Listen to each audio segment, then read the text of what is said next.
అందరికీ నా పేరు సుజాత. ఉత్తరాఖండ్ 41, 42 సర్గల్లో రాముడి పాలనలో సకాలంలో వర్షాలు కురుస్తున్నాయని, ప్రజలకు ఈతి బాధలు లేవని, స్త్రీలు ఆరోగ్యవంతమైన బిడ్డలకు జన్మనిస్తున్నారని, శిశు మరణాలు లేవని, అధిక శాతం నిండు నూరేళ్లు బతుకుతున్నారని, మానసిక చింతలు లేవని, రామరాజ్యం లోక కళ్యాణార్థం సస్యశ్యామలం అంటూ వర్ణించాడు వాల్మీకి మహర్షి. రాముడి పాలనలో ఆరోగ్యం, సంక్షేమం, వ్యవసాయం అన్నీ బాగున్నాయని, వాటి నిర్వహణ బాగున్నాయంటే వాటి నిర్వహణ అంత బాగుండేదని స్పష్టమవుతుంది.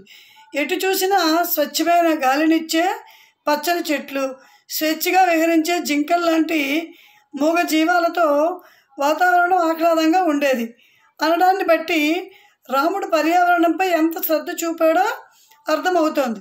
అంతేకాదు, పశుపక్ష్యాదులు మనుషుల్లా సంభాషించేవట.